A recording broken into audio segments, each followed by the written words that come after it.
All right, this is Dennis Gillan, and this is a special edition of It's a Tough Subject. I've been on this podcast for 36, 37 episodes now, and I have agreed to be interviewed by a young lady I just met recently. I did a presentation for the Kappa Deltas down at USC in Columbia, University of South Carolina, and I met Meredith there.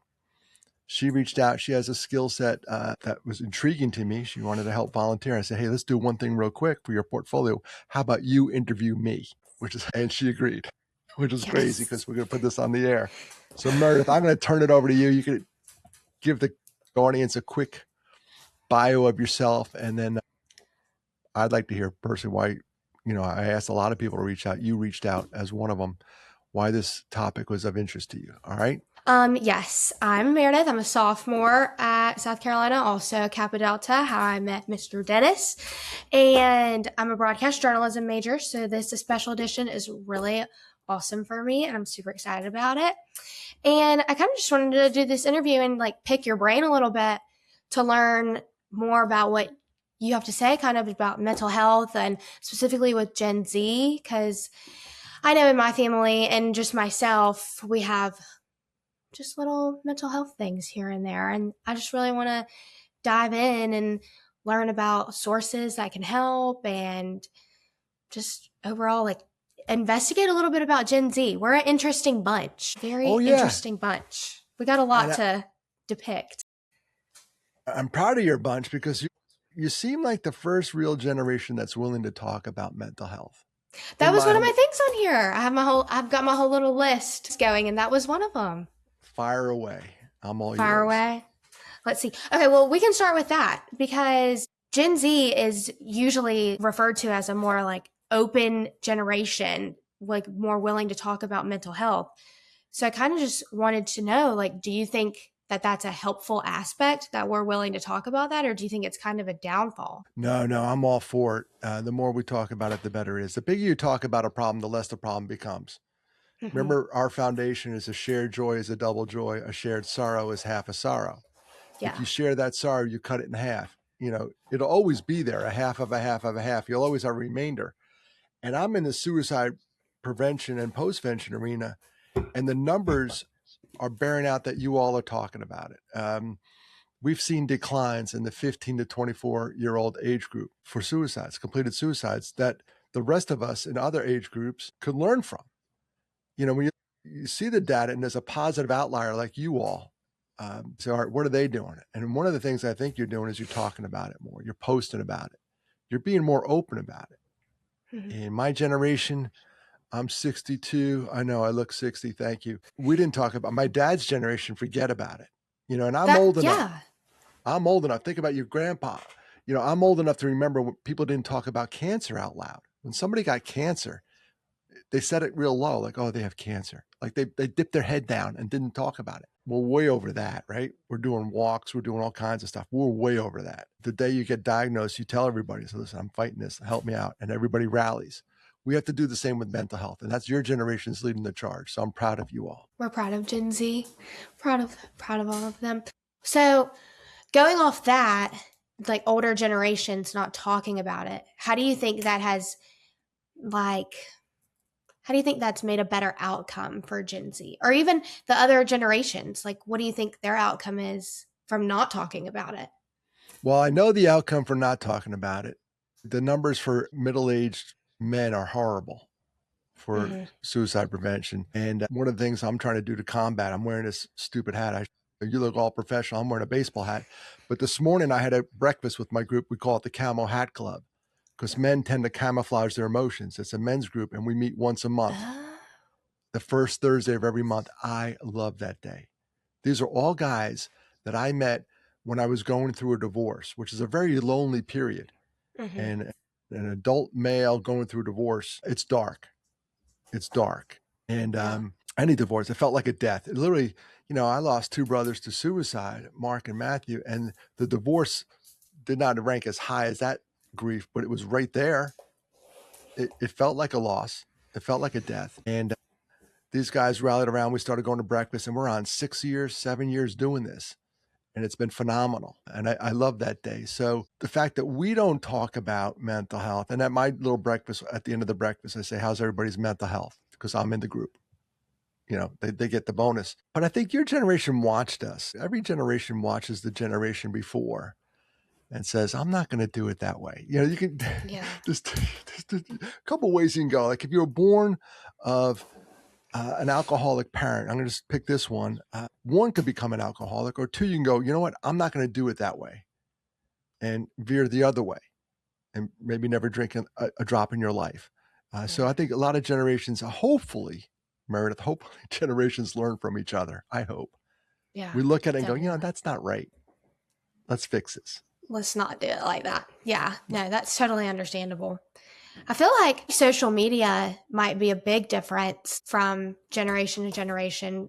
Like this whole entire digital everything. I mean, I don't know a singular thing that I don't do that's not digital.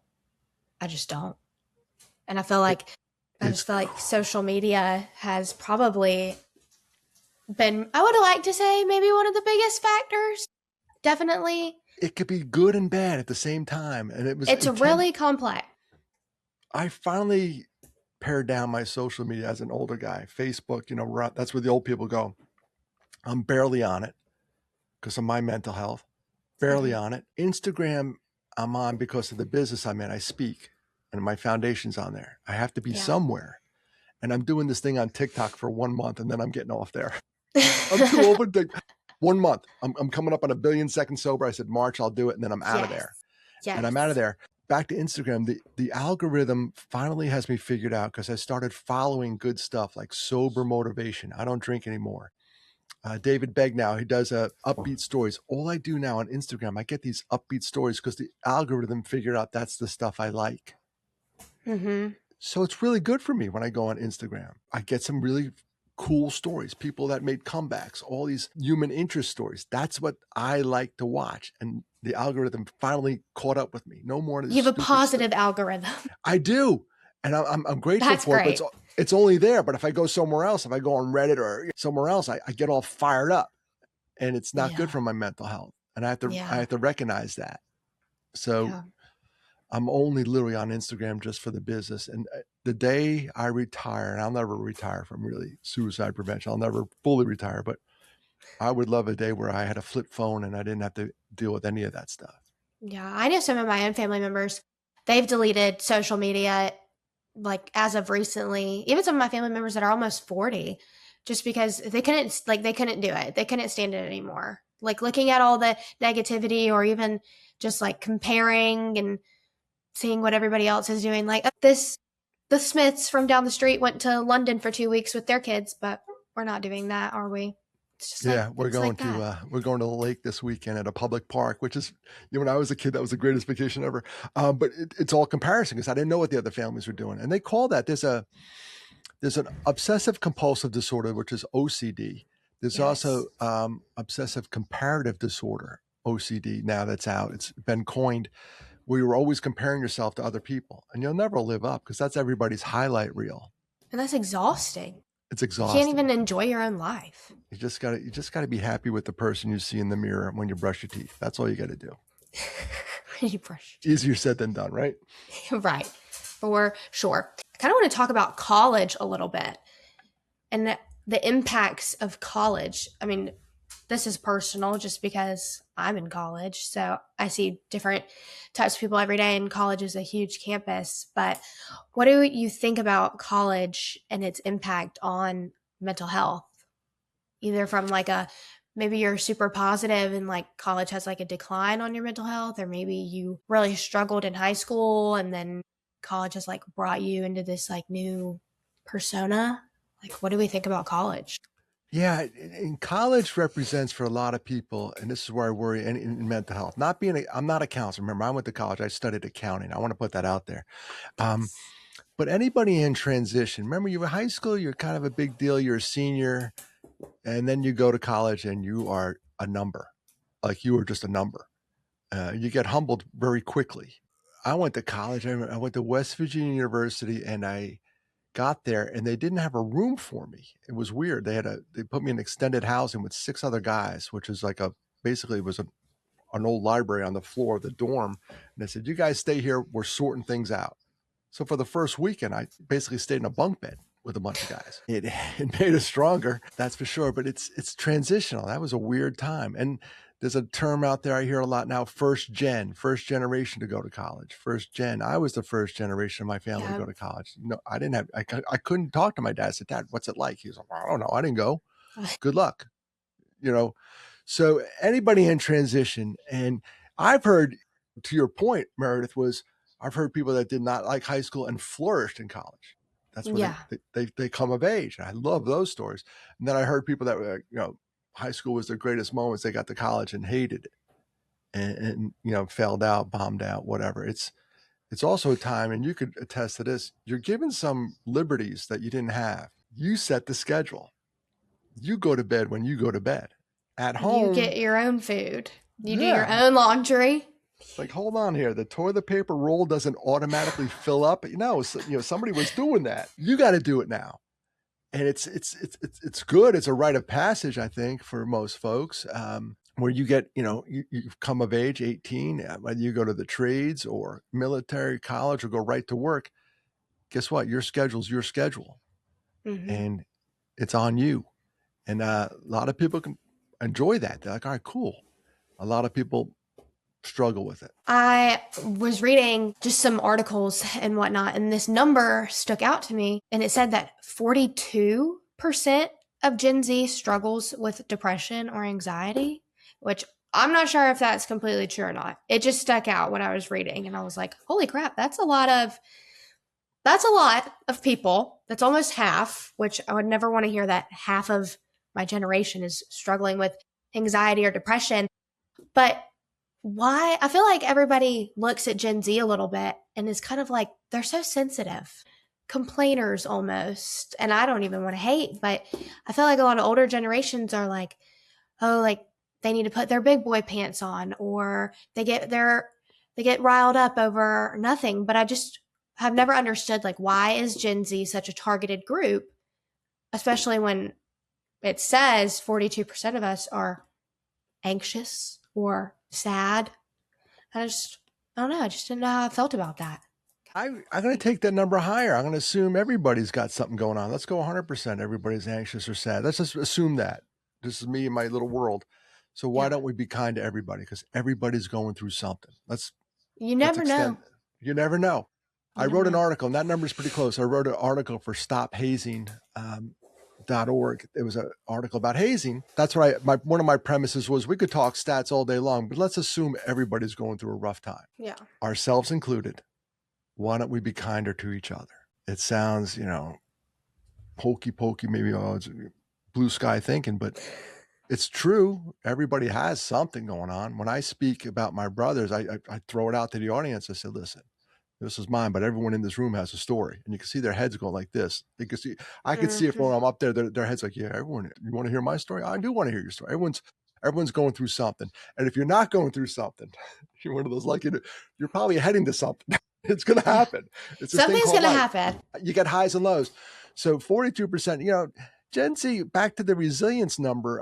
When I talked about lower suicides, I might be in the other camp. I love you all because you're the ones that are dropping in suicides. You're more resilient. You guys had to deal with COVID and all that crap in school. What grade were you in when COVID hit, Meredith? 8th grade.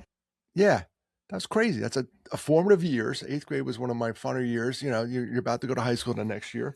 Yeah, and then I started high school, and it was like masks in school, off days. Yeah. Like you only went like Monday, Wednesday, and then like another group went Tuesday, Thursday. It was walk this one way in the hallway. It was so much. There was so much. And here's the other part. I'm going to give you a compliment for your generation. There was so much, and you all handled it. You did it.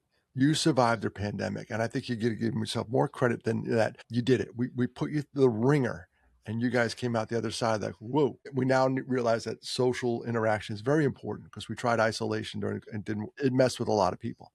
So we learned. We did the best we could with what we knew at the time. Everyone wants to point fingers. Shoot, it was 6 years ago. Everyone calm down. We got through it. And let's take those lessons learned from it. It was a nutty time for all of us. I remember walking the one way down the grocery store. You can only go down Yeah. and the lady was coming up the other way. I'm like, hey, what are you doing? You know, we're so divisive. Like, turn around. But we got through it. And one of the bummers about COVID, and this is why I was so glad to see you and your sisters the other night when I came down to USC. There was about 200 to 300 in that room. Was we stopped gathering in groups or socializing. It did give us an excuse to stop peopling a little bit, but we need to get over that because I think we fully understand we need each other. Mm-hmm. That's why I'm a big fan of Greek life. Any club you're in, any group, a stick alone could be broken by a child, but a stick in a bundle cannot be broken. Whatever your Or bundle even is. just like little kids, like babies, like going to kindergarten. If you don't have any like interaction with kids before going to kindergarten, I bet you are just losing your mind every day and sitting in a class. You have no idea like where you are or what you're doing. Social interaction is crazy. Early too. Early childhood studies say we need that stuff early and often, and we need it lifetime throughout our lives. That's again back to my little men's club today. It's one of my favorite days of the year. And be honest, I'm gonna be honest with myself. If I did not have this little group of guys, these are the guys I met when I was in my apartment going through the divorce, and they're wonderful people. If I didn't have this club, there's a good chance I would never see these guys again. Yeah. Let's be honest. Maybe passing in the night, 2 ships in the night. Maybe I'd bump into them at a street fair or something. Really good chance never see him. And that would be a crying shame. Now because of this little group I have 12 opportunities to see him. And one of the guys, actually, because of the support system, my wife was not available. She was helping somebody else. And I had knee surgery on Friday. Small, little meniscus tear, nothing big, but it was a in and out procedure. One of the guys from this Camel Hat Club came and stayed with me and took me home Oh, because my wife was ministering to a family member. So it's so cool. yeah. That's really cool because I remember one time when I was alone and I had to get another procedure, I Ubered to the hospital and they said, no, you can't Uber home. Somebody has to go home with you. So I had to call my son up. I said, you got to come. Can you come I get thought me? I thought I could Please. Uber there. I thought I could Uber there and back. So, we do need people and it's Yeah. proof positive. Yeah. Even I feel like it's kind of an important message too. I guess maybe it goes along with a little bit of the anxiety aspect of Gen Z that I wish that some people my age weren't so afraid to ask for help or to ask people to do things. I feel like I'm around so many girls and guys that is just like, well, what if we get this little group together? And it's like, yeah, that'd be so cool. Then it's like, okay, well, who's going to ask? Because I don't want to ask. Because what if they tell me no? Like, I wish everybody just wasn't so worked up. Like, Yeah. if you want to have some social interaction with some people, not everybody on this planet is going to ask you to hang out. Like, you have to ask people to hang out too. Oh, exactly. I'm just moving my phone there because buzzing in on our little recording. It's the fear of putting yourself out there, being vulnerable. It's something we need to overcome. That if they say no, they say no. And if you ask somebody to do something, like one of the things we do in suicide prevention is we train people to say, "Are you suicidal?" That's a big ask of somebody. Like Yeah. if you know someone's going through a crisis, you say, "Are you suicidal?" And it's a hard question. Plus, you're really vulnerable. But if they say no, or they get like indignant, oh, I'm not suicidal. I always say the positive outcome is that if they ever get there, they know you're a person to go to. You care because you asked the question. So you may get rejected. Say you did a little sisterhood thing. We're going to have a campfire. We're going to pass a stick. And everybody who has a stick, I heard it. You ever heard this thing, the talking stick? They pass Yeah. a stick. Whoever grabs a stick gets to just vent. And the floor's theirs. That boy of mine, he's no good. And you go and pass the stick. Well, this class is really hard. And it's you just need to get it out. And it's wonderful. So if you ask someone to like, hey, we're gonna have a talking stick meeting, do you want to join? And they say no. But one day when they're going through something, they'll come up to, hey, you're still doing that talking stick meeting? I need a vent. Like, come on. It's Thursday night. Bring it. I guess like shifting from social interaction, since we're all so digital now, do we have, I know that there's like telehealth and whatnot, but what other kind of like digital resources do we have to help just like mediate mental health? All right. Speaking from my perspective, and I really would like your perspective on this. I know I'm not a big fan of the virtual world as far as Zoom meetings. I'm all zoomed out, all this stuff. And here we are doing a digital interview, right? So it's inescapable. But there are some organizations out there. There's one called Men Living. They do a weekly, almost, they might do 3 meetings a week virtual. I've jumped on a couple. I jumped on there because I wanted to see what it was like. And then when I got off, my wife asked me, she goes, how was it? I said, it was amazingly good. It works. So it does fill Good. some voids. There's a guy named Sean Lesser. He has a thing called The Real. I jumped on a call last Wednesday with that group. It's about men and mental health. It was amazingly good. I had low expectations, and both those organizations exceeded my expectations for men getting together. So the digital divide can help, but I'm still a huge fan of in person, I love belly in to belly, person. Yeah, belly to. I love My in dad used to person. call it belly to belly when we were in sales. He said, "You got to see the customer belly to belly. You got to see what he's looking at." Yeah, Yeah, no, I love in person, and I've definitely gotten used. Well, I feel like more so it was when the pandemic started. We were digital before then for sure, but when COVID came around, that was when I was introduced to like Zoom calls and Google Classroom and isolation. So I definitely was more fond of in person. I was like ecstatic to go back to school.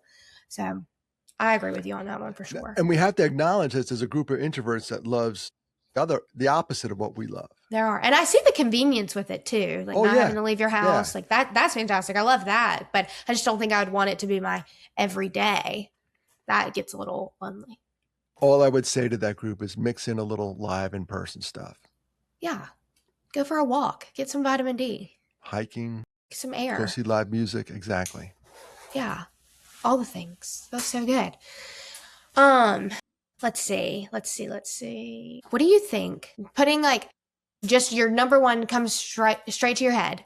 What do you think is your number one mental health tactic? I'm going back to people.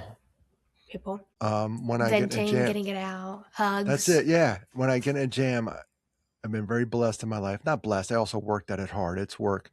When you do a safety plan for mental health, uh, they ask you who are the people you should talk to. That's one of the questions to pull you out of your funk. Mm-hmm. And withdrawing in isolation is a warning sign. And for folks who are in mental distress, they will withdraw. They don't feel like peopling. My wife, I got remarried. She's an absolute blessing. It's hilarious. Her love language is having dinner parties all the time. And I want to be this grumpy old man. That's what I want to be. She won't let me. So she does this imitation of me. She goes, I said, oh, she goes, we're having people over Saturday night. And I'm like, I go, where. She does this imitation of me because I just got complaining, like, why is always our house, blah, blah, blah. And then when the people come over, nobody has a better time than me. She's got me. I'll go ahead and say, I'm in the middle of it. I'm just hanging out. And then at the end of the night, we're doing the dish. She's like, that was a great party. And she's like, oh, remember what you said Tuesday when I proposed it. No, it's like the energy of having excited people coming into your house gets you excited. Yeah, just being Just around them. I excited, just have to be in the Yeah. aura of them. That's it. I don't Yeah. have to say. Sometimes, I talk a lot. Sometimes I'm real quiet. I just need to be in the room with other people. Yeah, for sure. That's how I feel. I mean, I live with 8 girls. And when I'm here by myself, I'm like, why is it so lonely in here? It's so quiet. It's so boring. Nobody's coming to my closet to ask me for a shirt. Nobody wants to use my hairbrush. Nobody wants to just go on a walk and get food or coffee. And I'm always like, oh, how am I supposed to do this one day? Like, I want to live with 8 girls for the rest of my life. It's funny you said that because my stepdaughter she went from college, she went to USC, and then she moved to Charlotte, and she moved in with like 4 girls. And then life took over. They all got married and separated. But she was absolutely able to extend her college experience Yes. for a couple more years and hold Yes, on to that exactly. community. That's what me and my roommates talk about. We'll sit on the couch and we'll be like, so when like we get married, like we're still gonna like have sleepovers, right? And I'm always like, absolutely. Like the husbands can go on the couch. We can still I have got kicked out. sleepovers. This is a lifelong thing. You gotta maintain those friendships because life will take over. And don't. This is gonna sound like an old man, but don't dedicate like your life to one person. Put all your eggs in one basket. Like my husband's gonna be all. My wife's gonna be everything. No, she doesn't want to be my everything. I don't want to be her everything. I want her to thrive, and she's thriving. I got kicked out of my house recently because she had 11 women come over for Galentine's. I live there. She's like, honey, on this Tuesday night, you got to split. And I happily split. I called up a couple of guys and we went, down and got a burger and a beer, whatever. I don't drink. They had a burger beer night. This is hilarious because I'm sober. I had a burger beer night. The guy took me and goes, I get your beer. That's the only reason they took me. It was a special. They said, I'm taking your beer. but I loved it. I will never say no to that. I'm going to sit there and go, hey, it's my house too. And, I'll sit on the couch while all the women are No. socialized. She needs that. It's, Everyone needs their own alone time. No matter yeah, if it's 5 minutes, if it's 5 hours, you need your own there's a space for balance. just a Yeah. little bit. So every time she kicks me out of the house, I go willingly, knowing that it's good for all of us. Yeah, for sure. This is kind of like my last big question, really, is what piece of advice would you give to the younger generation? I'm sure you probably hear that question a lot. It's probably pretty generic, but I'm sure. Well, I'm proud of the younger generation. I say keep talking about mental health, because I'm in the suicide prevention business. I'm the last rung on the ladder. I'm way down there. And the goal is to keep going upstream and talk about this stuff and fill yourself with positive people who want to listen to it. And then one day you'll be there to listen to theirs. Keep doing what you're doing. You're the group that's showing the rest of us how to attack this problem by shining a light on it. And I'm so proud of you all. When I see those bar graphs and in suicide for 15 to 24 keep going down, I'm like, a little tear in my eye, like, good. They get it. They absolutely get it. So keep doing what you're doing. Try not to get bogged down in the other stuff, so much, because it really doesn't matter in the end. But I'm proud of you all for what you're doing now with the mental health talks and having me come down and talk your group. And then I'm sure there was other side conversations that started after that. Just keep doing that. Yeah. And it'll all work out. It really will. And your numbers continue to go down, and it does my heart well. So I know we talked about the hats before we started. So will the women's hats also be called the Camo Hat Club? Or No, will we do something else? I need you all to think about this. I need your help. You're creative. I have these ideas in my head, but I can't do it. I think the cutest thing I've seen, a friend of mine's daughter started selling trucker hats, and she's doing very well. She has a store now, a couple stores out of her garage. And I didn't know trucker hats were a thing for young ladies. I didn't know that. Yeah. I had two boys. I'm like, really? I'm looking at like, she sells trucker hats. She goes, oh yeah, she's doing great. And she's expanded to, other apparel. Her company's called Beach Crew with a K. It's phenomenal to watch, but it started with hats. So I thought, is there something you can help me out here? Like trucker hat, and I can't come up with the name of it, but one of them that popped in my head is there were like the Trucker Hat Chick Club. Cause you guys can call yourself stuff that I can't call you. If I call you chick, you're like, hey, creeper. But something that has to be organic, something you guys are talking about. Like, I know girls use the word dude now to talk to another girl. It used to be a guys only thing, but now, hey, dude. Yeah. And it's all right. You took that, but there's something out there I'm not aware of that you're all talking about. That's the hat. The camo was easy for men because men love this stuff. It's testosterone. We go hunting, shooting, army, whatever. It's cool. And we also camouflage the dual meaning. We camouflage our emotions. So I need you to put on your thinking cap. And I'm going to have to brainstorm some ideas. I know the trucker hats. The trucker hats would be a good start for sure. Those would catch the eye. Exactly. And I think it's so cute that you're wearing trucker hats because that used to be for truckers. It's a guy get out of a truck and he's wearing a hat. Now the women are wearing it. It's cute as can be, and it's kind of cool. So think about that. The Trucker Hat Chick Club, something you creative.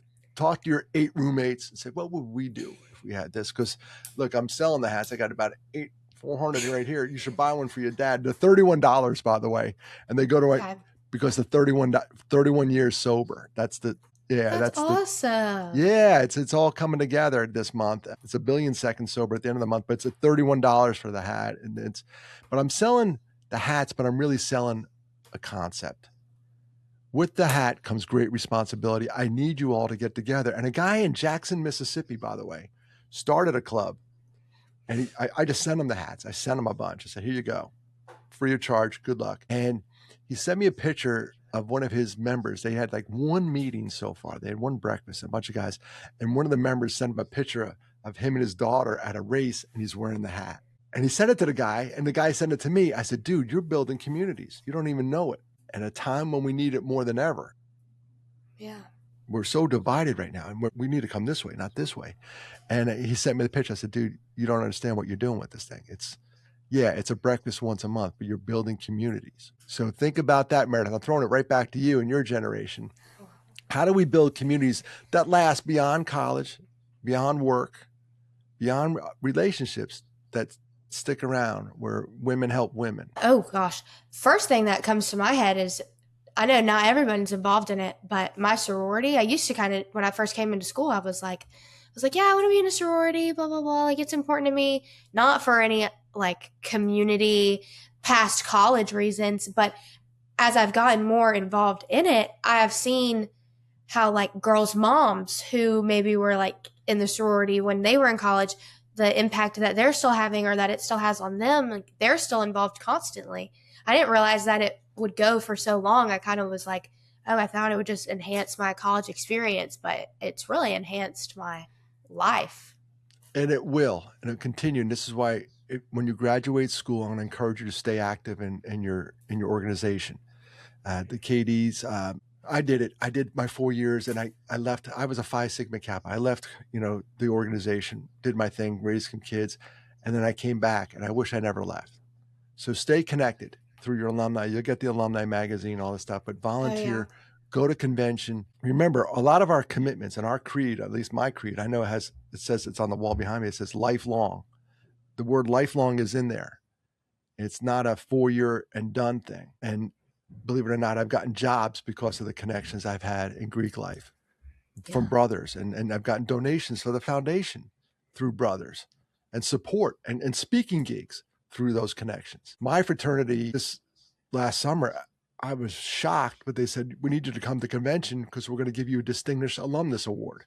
I'm tearing up thinking about it because of the work I do in mental health. They understand how important it is. And I got to get up on stage in front of all these kids and get an award. I'm like, what, are you kidding me? I was like the worst brother ever. But you could always come back, right? You could always come back. What I would encourage you and your generation, don't leave. Don't leave. And I'm doing programs now, believe it or not. I'm reaching out to fraternities, sororities, and I'll do it for KDs if they want it. For their alumni, I'm doing a program called QPR, which is Question, Persuade, Refer. It's an off-the-shelf suicide prevention program. And I'm telling them, like, let's do it for your alumni. We do a lot for the undergrads.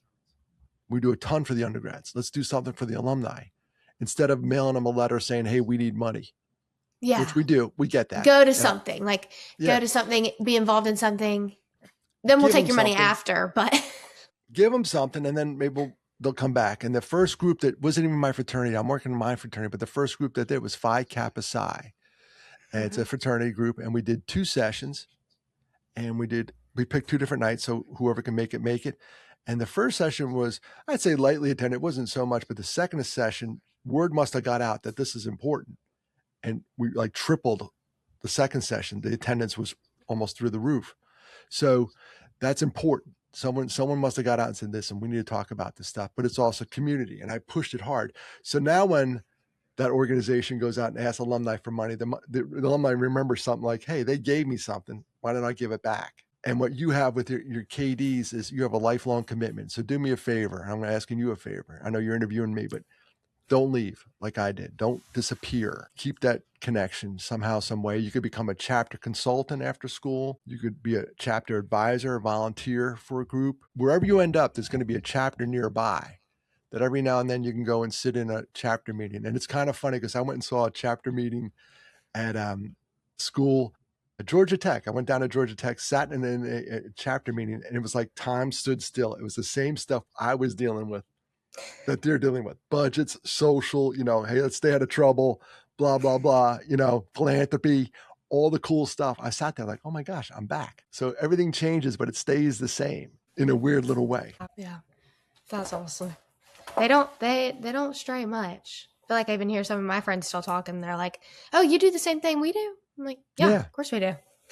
Just trying we're all trying to get through life without looking stupid. That's what we're all doing. We're all trying thing. to stay out of trouble. We're trying not to get fined here and there. Yeah. And then stay off the radar and just do the right thing. And every person wants to be part of an organization, be it Greek life or whatever, that's doing the right thing. You feel good about it.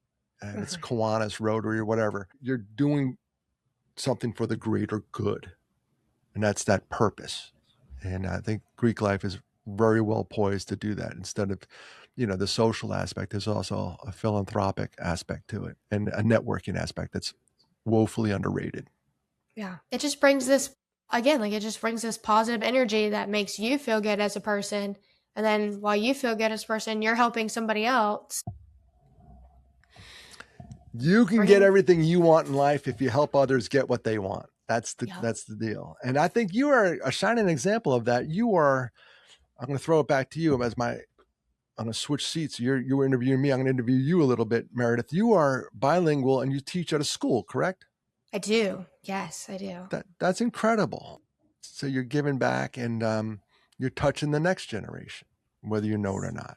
Continue to do that. I wish you well in broadcast journalism. Thank you.